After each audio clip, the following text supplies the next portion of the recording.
High, সবাই কেমন আছো? আশা করছি সবাই খুব ভালো আছো। তো চলো আজকে একটা অন্যরকম ভিডিও নিয়ে এসেছি।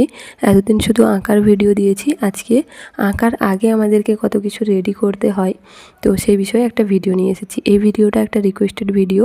আমাকে ইনস্টাগ্রাম থেকে এক ভাই বা বোন, ঠিক মনে নেই, কেউ একজন খুব রিকোয়েস্ট করেছিল যে দিদি কিভাবে কালারের সাথে মিডিয়ামটা কতটা পরিমাণে দাও, কিভাবে মিক্স করো, তো সেই বিষয়ে একটা ভিডিও দিও। তো যেহেতু এখন শরীরটা অসুস্থ, কাজ করতে পারছি না, আর ভিডিও আমার করাই ছিল আগে, শুধু এডিট করা হয়নি, তো তাই ভাবলাম আজকে এই ভিডিওটা দিয়ে দিই। তো দেখো যে কালারটা আমার এখানে খুব ঘন ছিল, যেহেতু ডিপ গ্রিন কালার খুব একটা ব্যবহার করি না, থেকেই খুব ঘন হয়ে গেছিলো, তার জন্য আমি মিডিয়ামটা অল্প অল্প দিয়ে মিক্স করে দেখে নিচ্ছিলাম। এটার কোনো ঠিকঠাক পরিমাণ হয় না, তোমাকে অল্প অল্প মিশিয়ে বুঝে নিতে হবে কালারটা কখন ঠিকঠাক ঘনত্বে আসছে, কাজ করার মতো হচ্ছে। দেখো এবার কালারটা কত সুন্দর কাজ করা যাচ্ছে।